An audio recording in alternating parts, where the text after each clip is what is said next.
Israeli আগ্রাসন শুরুর পর থেকেই ইসরায়েলি সেনাদের বিপর্যস্ত মানসিক অবস্থার কথা জানিয়ে আসছে গণমাধ্যমগুলো।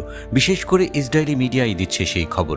বলা হচ্ছে হাজার হাজার সেনা মানসিক ভারসাম্য হারিয়ে ফেলেছে। মনোরোগ চিকিৎসা নিতে যাওয়া সেনার সংখ্যা অনেক বেড়েছে আগের তুলনায়। এবার আরও চাঞ্চল্যকর তথ্য দিয়েছে ইসরায়েলি সংবাদপত্র হারেজ। পত্রিকাটি 7 অক্টোবরের পর আত্মহত্যা করা ইসরায়েলি সেনাবাহিনীর সদস্যদের সংখ্যা প্রকাশ করেছে। এই 7 মাসে আইডিএফের 10 সদস্য আত্মহত্যা করেছে, তবে তাদের বিস্তারিত বিবরণ প্রকাশ করেনি। বিশেষজ্ঞরা বলছেন আত্মহত্যার পথ বেছে নেওয়া বেশিরভাগ সেনাই বয়সের তরুণ। তারা বলেছেন 7 অক্টোবরে হামাসের হামলার ঘটনাগুলো আইডিএফ কর্মীদের উপর একটি অস্বাভাবিক মানসিক প্রভাব ফেলেছে। সংবাদপত্রটি আরও জানিয়েছে আইডিএফকে অপ্রত্যাশিতভাবে সৈন্য এবং অফিসারদের মধ্যে আত্মহত্যার প্রবণতাকে মোকাবেলা করতে হয়েছে। স্থায়ী এবং রিজার্ভ সেনারাও রয়েছেন এই দলে। হতাশাগ্রস্ত এসব সেনার বয়স 30 এবং 40-এর মধ্যে। হারেজ হামাসের অপারেশন আল আকসা ফ্লাড শুরুর 2 সপ্তাহ পরে স্থায়ী চাকরিতে থাকা একজন অফিসারের ঘটনাটি তুলে ধরেন, যাকে তার গাড়িতে মৃত অবস্থায় পাওয়া গিয়েছিল। তিনি নিজেকে গুলি করেছিলেন। আইডিএফের মতে এই আত্মহত্যা এবং 7 অক্টোবর যা ঘটেছিল তার মধ্যে কোনো সাধারণ সূচক পাওয়া যায়নি।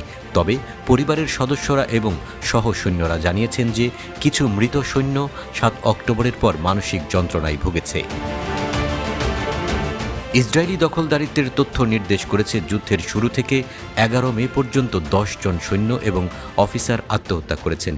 আইওএফ আত্মহত্যাকারীদের নাম বা বিশদ বিবরণ প্রকাশ করতে অস্বীকার করেছে।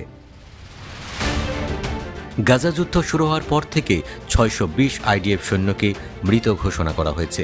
হারেজ উল্লেখ করেছে দখলদার সেনাবাহিনীর রেকর্ডে প্রকৃত সংখ্যা হল 637। যারা আত্মহত্যা করেছে তাদের আনুষ্ঠানিকভাবে মৃত ঘোষণা করা হয়নি। সংবাদপত্রটি আরও হাইলাইট করেছে ইসরায়েলি সেনাবাহিনী ঐতিহাসিকভাবে আইডিএফ কর্মীদের আত্মহত্যা সংক্রান্ত তথ্য গোপন করেছে।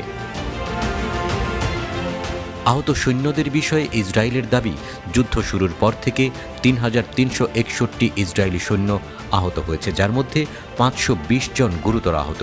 বর্তমানে 26 জন সৈন্য ইসরায়েলের বিভিন্ন হাসপাতালে গুরুতর অবস্থায় রয়েছে। এদিকে ইসরায়েলি মিডিয়া লেবাননের সাথে ফ্রন্টে 3 দখলদার সৈন্যের মৃত্যুর খবর দিয়েছে। হিজবুল্লাহর সামরিক মিডিয়ায় প্রকাশিত ফুটেজে দেখা যায় ইসরায়েলি ক্ষয়ক্ষতির পরিমাণ তাদের ঘোষণার চেয়ে অনেক বেশি।